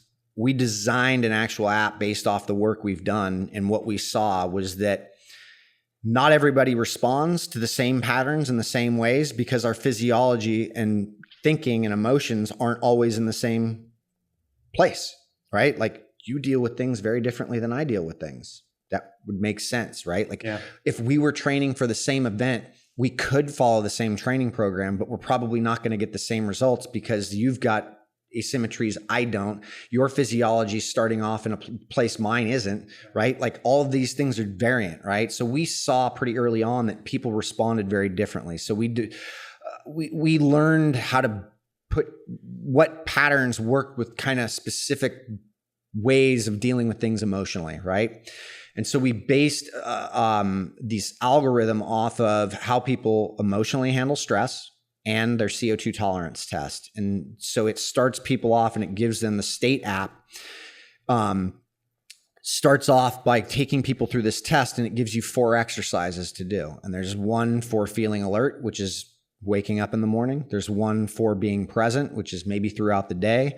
There's one for feeling calm, which is whenever you need to feel like you're calm. And then there's one for which most of us are dealing with, is to help you fall asleep, to downshift you big time. So there's 2 on the end that are kind of really important about downshifting, and something we need to take more into account in our lives, because that's the thing we're not doing. Is it's not that like stress isn't the problem. We need to lean into stress. We need to understand that. It's what we're doing between stressors. Like, so we're going to have had this conversation for, 90 minutes or 2 hours, right? And it's like, when I get out of here, I'm going to get in the car, and I'm going to do I'll probably do a few breathing exercises as I do, because I'll just come down a little bit, and then I can hop back on a phone call and do things again, and regulate. I can process what we did, and then I can move on to the next thing. And that's the thing we're not doing, is we're not processing these things. We're not actually going through the process.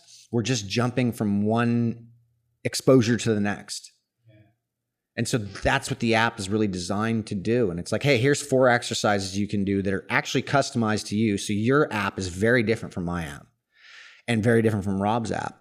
And it changes and evolves with you based on how you respond to carbon dioxide. Because when you can actually get better at these patterns, you're increasing your tolerance to CO2, which only means you're creating more room and the ability to shift down or up in an instant.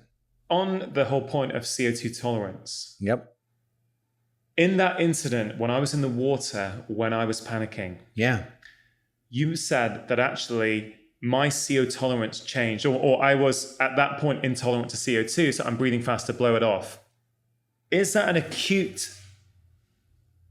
thing that happens? Or had I been training my breathing consistently, and I had raised my tolerance to CO2 on a consistent basis, would I not have felt that intolerant to it in that incident, in that particular moment? Does that make sense? At that particular moment, most likely, maybe a little bit further down the swim, you may have, because it may have required more work or more storytelling, negative thinking in order to exacerbate it, right? What we're doing is pushing that envelope, like we're building that gap of choice, right? Like that, you got stimulus and response. You're building a bigger area for just going, I'm cool. I know if I continue to push this a little bit harder, I've got a problem. But here's the thing: is you are combining emotions with work, right? And it's not that we're not doing this when we're training or working out, but we're not doing it in that context where I'm exposing myself to an environment. But the thing is it should be an acute response. It should be. It should not be chronic. And this is where we start to see long-term, like chronic stuff, like being emotional and not dealing with the stuff that we should be dealing with. like at the heart of it, when we, like victimizing ourselves, this inevitably does not deal with things like I'm not at fault. I don't have any play in this. Well, if you're thinking about it, you've got plenty of play in it. I hate to break it to you. All right. So understanding that there is that thing there, your emotional, having stress to emotion will hold on to a lower so it'll affect your CO2 tolerance more than physically affecting. Remember how we did the test after we worked out and your CO2 tolerance test plummeted? Then we did the breathing exercises and it should have gone up. Yeah. And we saw a lot of people in that room where for the fourth CO2 tolerance of the day, granted, the first two were done when we weren't even working, right? We weren't even really doing any real work. The fourth one, after you'd done 2 workouts, was the best for a lot of people in that room, right?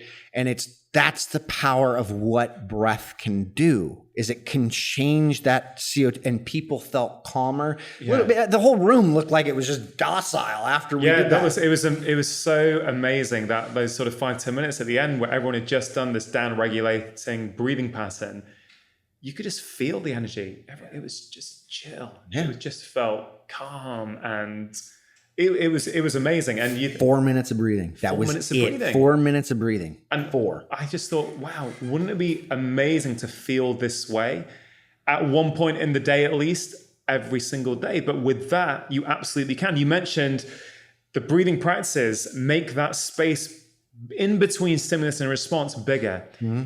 Is there anything in life that is more important, that is going to have more impact on your well-being, on the well-being of people around you, than actually making that space big? I don't know if there would be anything else. I don't think there could be, because that is what gets us into trouble in our life, whether we make poor choices, whether we fall out with our wife or our husband, or we shout at our kids. And even this is not new. This is old thinking. I mean, look, Bruce Lee literally conceptualized and brought the idea of self-actualization. That is that. If you don't build that gap of actualization, you're just a reactive species in an environment that is chaotic. And you give your power to other people. You 100%. I know way too many people that are running around pretending to be happy. Yeah. Thinking happiness is the key to everything, and happiness is, in my opinion, is not. It's contentment. You got to understand, and this is my buddy Fergus Connolly and I talk about this all the time. And this is the big problem with what we're doing right now, is everybody's chasing happiness. Yeah. Fuck happiness. Like, you're going to have times where things are tough, but you should have the tools to understand that gap. And that, hey, you know what? This too shall pass. Like this, I have the tools in order to manage this stressful situation. Like, I'm going through something with my wife that I've got to have the tools. Like, I'm in an argument and it got bad and bad and bad. And I'm just, this is just making this up. But it's like, hey, I've seen this with people all over the place. And it's like, does this need to be this bad? No, it doesn't. It does not. And if you actually reflect on yourself and use breathing to actually control that response to what's going on, that psychometabolic reactivity becomes optimized. And you start to actually work through, hey, this isn't rebellious Bryan is just an identity. Yeah. Bingo. That is not me.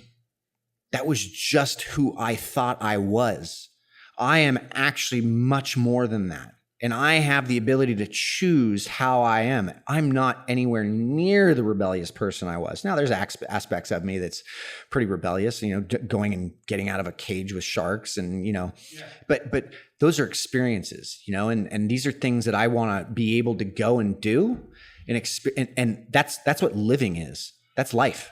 That is living. Yeah. And if I can't take those experiences and implement them into what it is I'm doing right here with you right now, why am I doing them? Yeah.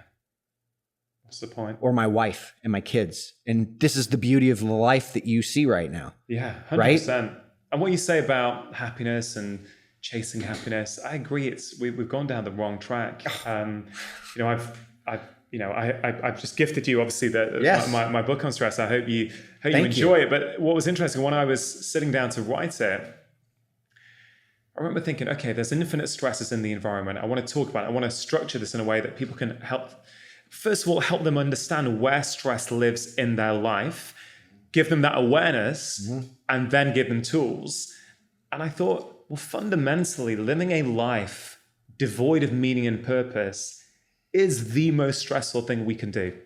That is my view. And I think actually finding meaning and purpose, and there are many ways in which we can do this, and I've got my own philosophy on that, but it is, once you have that, actually life just, the stress dial, the harmful stress dial, because stress is normal, right? Stress is there. We're designed to respond, and we're designed to be able to manage and deal with stress, but that unhelpful stress dial just goes down in an instant when you find meaning and purpose, when you stop telling yourself these stories, when you free yourself from the prison in which you have been.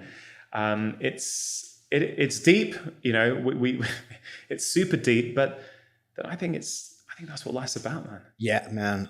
My entire thing, I had this talk with a good friend of mine the other day, and we were talking about how 98% of the world goes left and then 2% goes right. And I looked at her and I was like, I go to the start I want to go to the start and see it for the first time every time. I want to, and that's what breath work does. That's what self-actualization does. That means that I can go into any experience and it could be the same, like I could do the same workout, but I'm looking at it differently under a different light. I'm going into the same job and the same thing, and I get to look at this as a brand new thing every single time. That is a choice. That is the ability to make the choice of I'm the lion or I'm the antelope. Right. And I have that power. That is what power is. And that ability, and I'm not saying everybody needs to go and start their day over like I did. I just look at myself as I want to go and understand something for the first time, every time. That's learning. That is what it is. And that brings a beauty to life that I've never experienced in 45 years. So I'm going to continue with that kind of thing, and continue to see things and learn from things, because I've come under this idea that it's like we're either believing in something or we're learning, and I'm trying to dismantle the belief section of what it is I've boxed myself into. We get this idea about something, and it's like hell. I mean, it's like climate change, and it's like, yeah, it's gnarly, but there's so many people with so many ideas about how this could be fixed, and yet none of them has any truth to it. Right? I'm not saying that we shouldn't continue to move forward. We should, but everybody gets hooked on this one thing or this one idea or how we're going to do things, or how the workforce needs to operate, or, how the healthcare system needs to operate, or whatever. Like one idea is going to fix them all. And it's like, Rob brought this up yesterday, like one ring to rule them all is going to be a problem. I'm telling you. Yeah, for sure. Yeah. So Bryan, for people who want to get involved, they want to start taking control. Hopefully they're inspired by what they've heard and think, okay, you convinced me. Breathing, I need to start focusing on my breathing. I hope you have more questions and I didn't convince you of anything. Yeah, exactly. Well, that would be the hope, wouldn't it? Really? That is literally the goal. Yeah. So where people actually voluntarily think, okay, cool, I really want to now start working on my breathing. If they download your app, which you spend a lot of time and effort integrating, does it walk them through it simply? Like if someone has no idea on breathing physiology, will the app be able to help them? Will the app walk them through what they need to be doing? Yes. The app is there to help you through state change, right? And build CO2 tolerance. And this is ultimately what we're looking for, because we're in specific states, like the higher stress states. Like I'm uber stimulated, right? Well, I need to change that. And so this is what that can help people do. This is that kind of entry level to things. do this for some time. Then you can start to play around with it more and ask more questions after you've actually gotten some experience with it. And there's a quote in the movie Sicario that happens, and the operative gal asks this guy who she doesn't know who he is, which is Benicio del Toro, and she's asking him all these questions about things, and he just looks at her and he says, "You're asking me how a watch works, and I'm telling you, just learn to tell the time right now." This is people, we get so hyper focused on all this, the menagerie of things. And this is why what we teach is a principles-based approach, because principles are principles are greater than methods, which are greater than tools. Methods are there for specific reasons to elicit specific responses. Tools are there in order to help with the methodologies, and the idea of using that tool can be implemented in any way once you understand the principles. So if I understand the principles, I can do whatever it is I choose whenever I want to do it. It's when I get stuck on a method thinking it's the idea or the only thing. And back to Bruce Lee, what was Jeet Kune Do, right? This was the art of the intercepting fist. There was no method to the method. It was, dismantling, be like water, right? And this is why he was probably somebody who's ahead of the time right now. Yeah. Is the idea is never to put yourself inside the cage, right? But get good enough at the thing. So start here at the foundation, get some breath practice in by learning how these specific rhythms work with you or specific patterns work with you, feel them, be consistent enough with it, see what the change is, then move on to the next step. Maybe do it a little more, maybe add one more. You don't need to do all four. Maybe start with one, then start with two, then go to three, then go to four, then go to our website and start firing off questions left and right. It goes deep, and we've got a lot of research on the site as well, and information under breathing resources. And that's powerspeedendurance.com? Yes, that's powerspeedendurance.com/art of breath, or going to under learn breathing resources, or anything on there that has to do with breath. We're going to link to all of the various resources, the app and everything in the show notes page to this episode of the podcast for sure. One of the things I loved about the course yesterday, the Art of Breath course, is you were empowering people. You and your team and Rob and Danny were teaching people how to figure it out themselves. There was clearly a lot of people wanted the protocols. What do I need to do for this particular situation? And again, patients come to me wanting that, but what I want to do is empower them, teach them so that they become the architects of their own health. And what you guys are doing is, I'm not saying you weren't giving protocols, you were giving plenty of protocols to people who to get them started, but there was a theme that is figure it out, practice, get to know your own body, get to know how you respond. Then you're free. Then you're no longer looking to, what would Bryan MacKenzie say I should do here? What does Rob say I should do here? Of course, that may be great to get someone started, but ultimately you want to know your breath yourself, where you can go, in this situation, the best breath practice for me is this one. Yeah. And here's, just back to how important this work is for us, this is a part of our lives personally. We know what codependency is. We know what enablement is. We've done that work. We're not going to give that to the public. We're not going to create a victim culture. We're going to create a culture that actually empowers people. That is the goal. So we need to actually be so invested in it that this is a part of our personal lives, and it's being implemented in that fashion so that we understand it to the core of what is going on.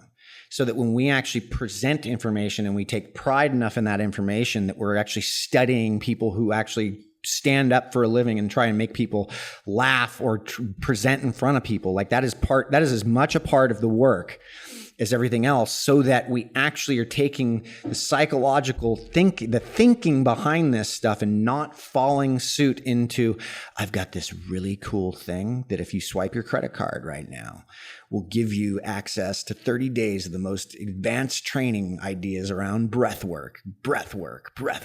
right? And then when you get to that phase, no, we're not, that is not what we're here to do. I can't tell you how much I love that. There's something for me, having you here, Bryan, it's been fantastic, because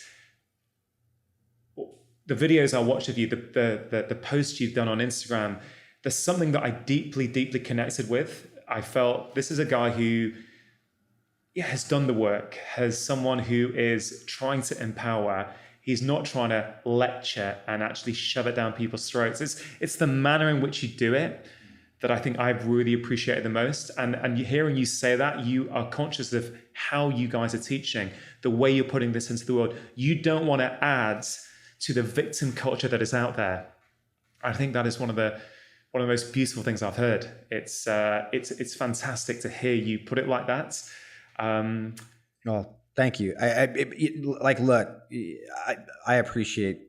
It really makes me happy that that's how it's coming across. But make no mistake, this is all work. I mean, 2 days ago, I reacted in a way to something Rob even said that was there. It was boom, and I was like, no, and I was like, oh, fuck. No, I'm going to listen to him right now. He's more intelligent on this than I am.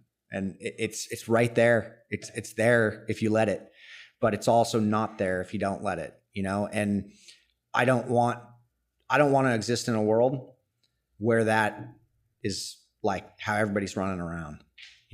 I just don't. That's not the world I want to exist in. Sorry, I'm not. I don't. And I'll move as far out into nature as I need to if that's what I need to do. But ultimately, you found what it means to be authentic for you.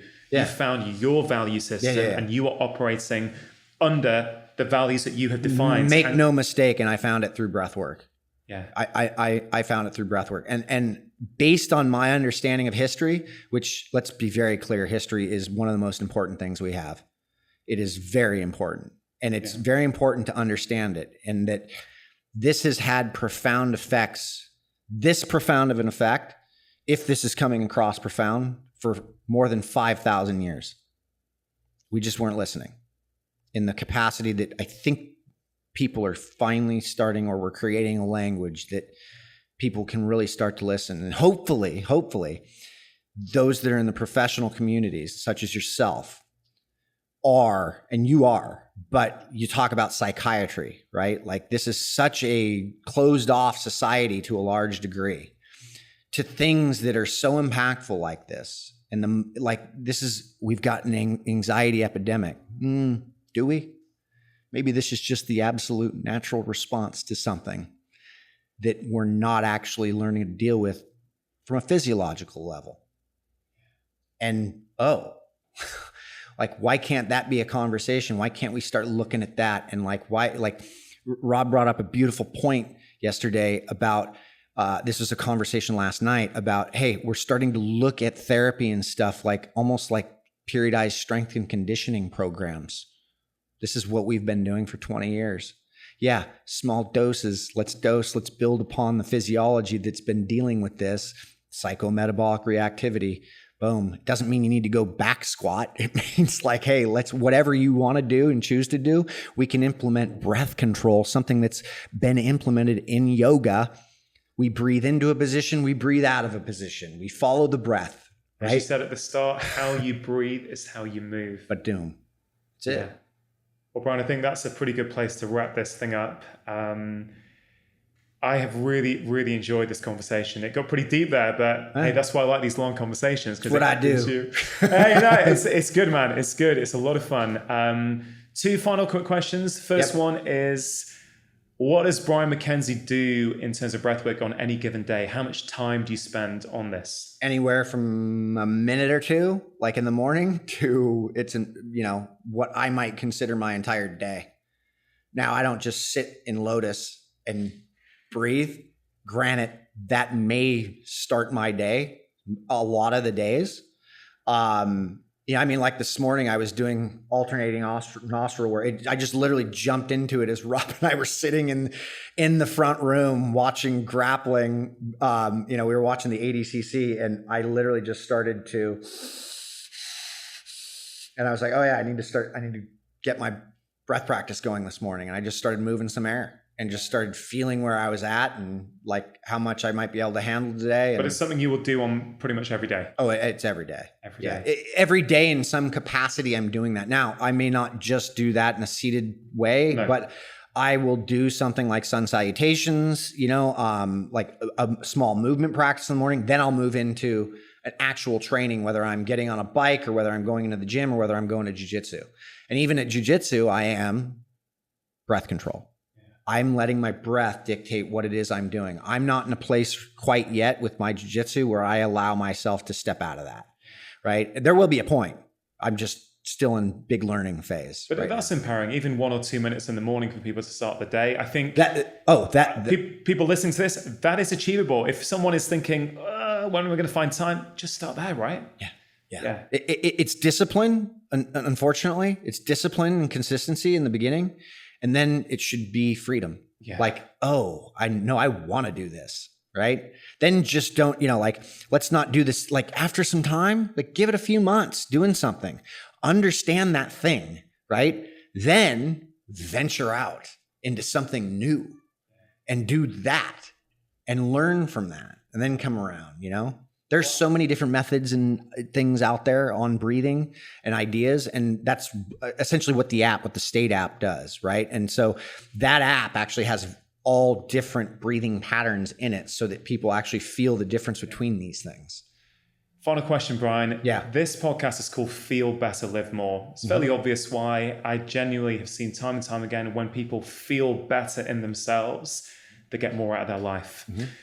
And what I'd love you to leave my listeners with are some of your top actionable tips, things that people can hear from you, that they can actually apply into their own life immediately to start improving the way that they feel. I'm sure some of them we would have already covered, but just as a kind of inspirational piece right at the end, either breath related or non-breath related or a bit of both, what are some of your top tips for people to live their best lives? Try, I would say if you can get to the point where you take nothing personally, work towards that because there is nothing personal and that's going on.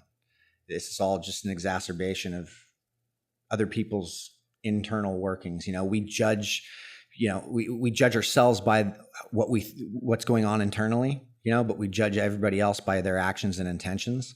And so thinking that it's a personal thing against you just don't know the framework of everything. And so that's something I literally have to work on every day. Yeah. Like, I'm like, this isn't personal, right? So I think that's huge, right? I think having a breath practice is probably the most fundamental thing you can do for yourself.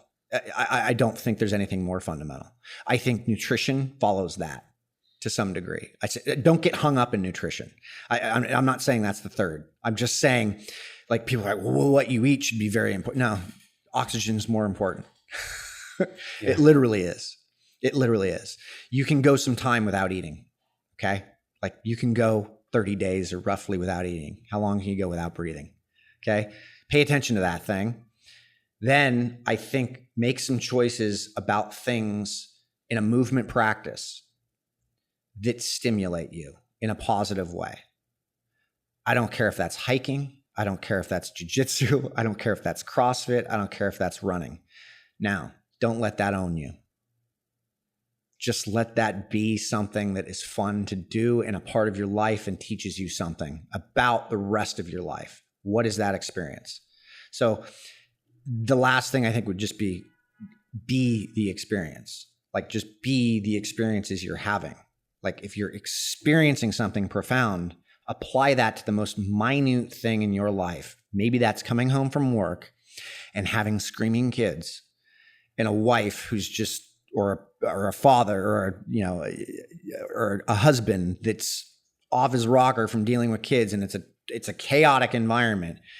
And take your experience of being in chaotic environments and learning how to manage those things and make a better decision. Use that to make a better decision. Brilliant. Bryan, I love them. Thank you for making time. I've got so much more that we could be talking about. So if you're open to it, maybe next time we're in LA, we could continue this conversation. For sure. Or when I'm in London. Keep up the great work. Thanks, Bryan. Thank you.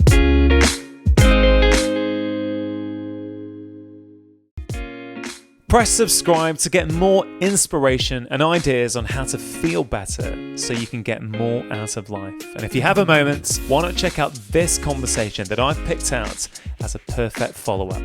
Remember, lifestyle change is always worth it, because when you feel better, you live more.